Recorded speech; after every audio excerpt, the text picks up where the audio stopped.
Hello friends, good morning. आज हम पढ़ने वाले हैं लाइकेन। ओके, आज हम पढ़ेंगे लाइकेन। तो सबसे पहले the term lichen was given by Theophrastus.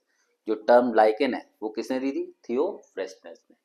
Lichenology, lichenology किसे कहते हैं? Study of lichen.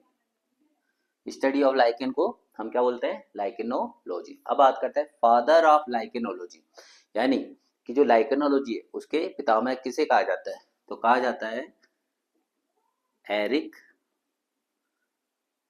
अकेरियस को। किसे कहा जाता है? Father of lichenology. ठीक है, तो टर्म किसने दी? थियोफ्रेस्टस ने दी। लाइकेनोलॉजी स्टडी ऑफ लाइकेन, ठीक है। और फादर ऑफ लाइकेनोलॉजी कहा जाता है एरिक अकेरियस को। ठीक है, अब बात करते हैं इसका नेचर। तो जो इसका नेचर होता है वो कैसा होता है? Composite thalloid structure made of algae and fungi. ठीक है, तो इसका जो कंपोजिट जो थैलोइड स्ट्रक्चर है वो बना होता है एल्गी और फंजाई के कॉम्बिनेशन का। ठीक है, अब इसमें जो एल्गी और फंजाई का जो कॉम्बिनेशन है, ठीक है, उसे बोलते हैं सिम्बायोटिक एसोसिएशन। क्या बोलते हैं हम? Symbiotic association.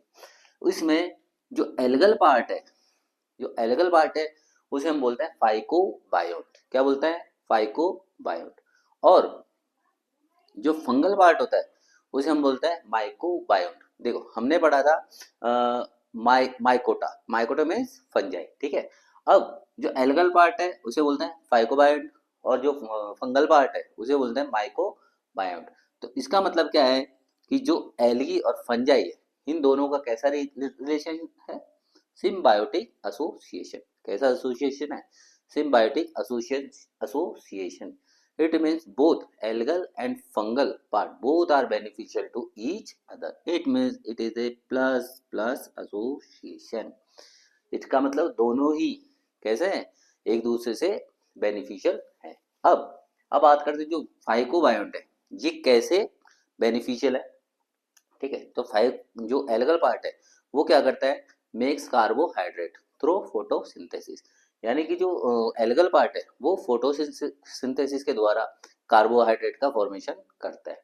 और जो फंगल पार्ट है, जो फंगल पार्ट है वो क्या करता है? एक तो एल्गल पार्ट को शेल्टर प्रदान करता है, साथ में absorb nutrition from absorb nutrition जैसे मिनरल्स और वाटर। ठीक है, तो ये था इसका नेचर। अब बात करते हैं हैबिटाट। देख जो लाइकेन है वो मोस्टली ऐसी जगह पाया जाता है जहां पर जो कॉमन प्लांट्स हैं वो पाए नहीं जाते, जहां पर कॉमन प्लांट्स ग्रो नहीं करते। तो ये कहाँ कहाँ पाया जाता है? रॉक्स में, पत्थरों पर, कोल्ड आर्कटिक रीजन में, और यहाँ तक कि वॉल्स पर भी ये पाया जाता है। ठीक है, दूसरी बात ये कहाँ कहाँ पाया जाता है? On dead decaying wooden pieces. यानी जो खराब और सड़े गले जो लकड़ी के पीसेस है उनके ऊपर भी ये लाइकेन हमें पाया जाता है, और लीव्स और सॉइल में भी पाया जाता है। ठीक है, जो लाइकेन है कहाँ नहीं पाया जाता? Not found in polluted area. It is very very important, है ना, कि ये लाइकेन है, ये it is a indicator of pollution. ठीक है, इसके बारे में हम आगे पढ़ेंगे। जो लाइकेन है वो पॉल्यूटेड एरिया में बिल्कुल भी पाया नहीं जाता। ठीक है, अब बात करते हैं क्लासिफिकेशन। क्लासिफिकेशन क्लासिफिकेशन है जो लाइकेन है उसको टू पार्ट्स में डिवाइड किया गया है। First, on the basis of major part of thallus. यानी जो उसमें थैलस है तो उसका मेजर पार्ट एल्गी का है, या एल्गी या फंजाई जो भी है उसके आधार पे किया गया है। किसमें? एस्कोलाइकेन और बेसिडियो लाइकेन। ठीक है, नेक्स्ट है स्ट्रक्चर ऑफ थैलस। यानी कि जो सेकंड जो पार्ट में डिवाइड किया है उस वो किसके आधार पे किया गया है? जो थैलस है उसके स्ट्रक्चर के आधार पे, जैसे क्रिस्टोस, फोलियोस और फ्रूटी कोस। ठीक है, तो पहले हम बात करते हैं on the basis of major part of thallus. ठीक है, तो इसमें दो है, एस्कोलाइकेन और बेसिडियो लाइकेन। ठीक है, एस्कोलाइकेन जैसे आपको नाम से पता चल रहा होगा, एस्कोलाइकेन इसका मतलब इसमें जो मेजर फंगस का जो मेजर पार्ट है, फंगस का मेजर पार्ट है वो है एस्कोमाइसिटी। ठीक है, क्या है इसमें? एस्कोमाइसिटी। इसी तरह बेसिडियो लाइकेन है, इसके अंदर जो मेजर पार्ट है वो कौन सा है? बेसिडियो बेसिडियो, बेसिडियो माइसिटी, ठीक है। तो जो मेजर पार्ट है थैलस के, उसके आधार पर किस टू पार्ट्स में डिवाइड किया गया है, एस्कोलाइकेन और बेसिडियो लाइकेन, ठीक है। अब बात करते हैं, देखिए, और एक चीज और इसमें कि जो लाइकेन है उसके अंदर जो मेनली जो एल्गल पार्ट होता है वो होता है क्लोरोफाइसी। मेनली जो एल्गी प्रेजेंट होती है वो कौन सी होती है, क्लोरोफाइसी, ठीक है। चलिए next, on the basis of structure of thallus, ठीक है, यानी कि जो थैलस का स्ट्रक्चर है उसके आधार पे हमने इसको थ्री पार्ट्स में डिवाइड किया है। थ्री टाइप्स के थे, क्रिस्टोज, फोलियोज, फ्रूटी कोज, ठीक है। फर्स्ट क्रस्टोज, देखो इसका जो थैलस है वो होता है फ्लैटेंड, कैसा होता है, फ्लैटेंड यानी चपटा, ठीक है। और जो इसका जो लोअर सरफेस होती है वो सबस्ट्रेटम से क्या होती है, अटैच्ड होती है, ठीक है। तो ये था हमारा क्रुस्टोज, कैसा होता है इसका थैलस, फ्लैटेंड होता है, चपटा होता है। और इस जो थैलस है उसका जो लोअर पार्ट है वो जो सबस्ट्रेटम होता है उससे क्या होता है, चिपका हुआ रहता है। एग्जाम्पल राइजोकार्पोन, एग्जाम्पल क्या है इसका, राइजोकार्पोन, ठीक है। नेक्स्ट फोलियोज, ठीक है। फोलियोज जैसे वर्ड से आपको पता चल रहा है, लीफ लाइक स्ट्रक्चर, इसका जो थैलस है वो कैसा होता है, लीफ लाइक होता है। और इसका जो थैलस है divided into lobe like structure, है ना, लोब लाइक स्ट्रक्चर्स में ये डिवाइड होता है। और साथ में इसमें एक स्ट्रक्चर और प्रेजेंट होता है, राइजिन। राइजिन क्या होता है कि जो थैलस है उसके लोअर पार्ट से एक फिलामेंट लाइक स्ट्रक्चर निकल के आता है, उसे हम बोलते हैं राइजिन। क्या बोलते हैं, राइजिन, यानी जो थैलस है उसके लोअर पार्ट से, लोअर सरफेस से एक फिलामेंट लाइक स्ट्रक्चर निकल के आता है, उसे हम बोलते हैं राइजिन। इसका एग्जाम्पल है परमेलिया, क्या नाम है, परमेलिया। अब बात करते हैं फ्रूटिकोज। फ्रूटिकोज में क्या होता है, जो इसका थैलस है वो श्रब लाइक होता है और हाईली ब्रांच होता है, यानी कई सारी शाखाओं में डिवाइडेड होता है, ठीक है। इसके एग्जाम्पल है उसनिया और क्लेडोनिया। कौन कौन से एग्जाम्पल है, उसनिया और क्लेडोनिया, ठीक है। अब बात करते हैं रिप्रोडक्शन, ठीक है। लाइकेन के अंदर जो रिप्रोडक्शन है मेनली होता है फ्रेगमेंटेशन के द्वारा, ठीक है। फर्स्ट सोरेडिया, ठीक है, एक इसमें क्या होता है, सोरेडिया होते हैं, और एक इसमें क्या होता है, इसीडिया। तो सोरेडिया जो मेनली कैसा होता है, एसेक्सुअल टाइप ऑफ रिप्रोडक्शन। ये मेनली किसका टाइप है,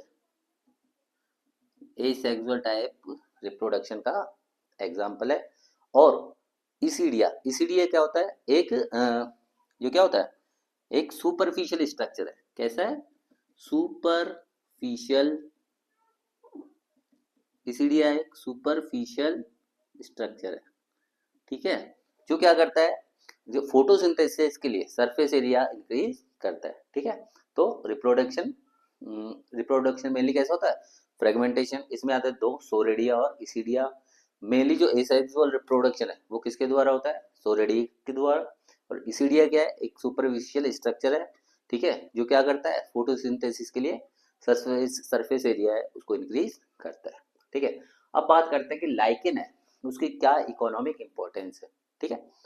फर्स्ट है इकोलॉजिकल इंपॉर्टेंस, ठीक है, फर्स्ट है इकोलॉजिकल इंपॉर्टेंस। अब देखिए इसमें क्या होते हैं, दो नाम पढ़ते हैं, एक पढ़ते हैं क्रुस्टोस, एक पढ़ते हैं फोलियो, एक है क्रुस्टोस और एक फोलियोस। ये दोनों क्या करते हैं, स्टोन्स के ऊपर ग्रो करते हैं, कहां पर ग्रो करते हैं, रॉक्स के ऊपर ग्रो करते हैं। और रॉक्स के ऊपर ग्रो करके ये क्या करते हैं, कुछ डिफरेंट टाइप्स के एसिड्स का सीक्रेशन करते हैं, सीक्रेशन करते हैं। तो जो एसिड है वो क्या करते हैं, रॉक्स को क्या करते हैं, ब्रेक कर देते हैं, क्या कर देते हैं, रॉक्स को ब्रेक कर देते हैं, जिसकी वजह से it is very helpful in soil formation, ठीक है। तो एक इसका इंपॉर्टेंस क्या है कि ये जो इसके कुछ जो मेंबर्स हैं क्रुस्टोज और फोलियोज, ये रॉक्स के ऊपर ग्रो करते हैं, वहां पर ये डिफरेंट टाइप्स के एसिड्स का सीक्रेशन करते हैं, जिससे क्या होता है, जो रॉक्स है वो टूट जाती है और सॉइल का फॉर्मेशन होता है, ठीक है।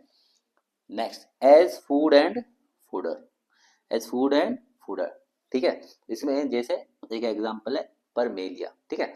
जो लाइकेन है कई जगह फूड और फूडर के लिए भी काम में आता है। जैसे साउथ इंडिया में जो परमेलिया है उसको क्या करते हैं, एज ए खाने में यूज करते हैं। इसीलिए जो परमेलिया इसको बोलते हैं रॉक फ्लावर। क्या बोलते हैं? Rock flower. क्या बोलते हैं? रॉक फ्लावर, ठीक है। और जो टुंड्रा रीजन है, टुंड्रा रीजन में जो क्लेडोनिया है, जो क्लेडोनिया की एक स्पीसीज है क्लेडोनिया रेंगीफेरेना, उसको जो रेंडियर्स है वो उसको खाते हैं। तो इसीलिए जो क्लेडोनिया रेंगीफेरेना है इसके इसे बोलते हैं रेनडियर मोस, ठीक है। क्या बोलते हैं? रेनडियर मोस, ठीक है। तो फूड और फूडर के रूप में भी यूज हो गया, है ना। जो परमीलिया है उसको साउथ इंडिया में फूड के रूप में यूज किया जाता है और इसे बोलते हैं रॉक फ्लावर। और जो क्लेडोनिया रेंगीफेरेना है इसको जो टुंड्रा रीजन है उसके अंदर जो रेनडियर है वो उसको खाते हैं और इसलिए उसको बोलते हैं रेनडियर मोस, ठीक है। अब बात करते हैं एज इंडिकेटर।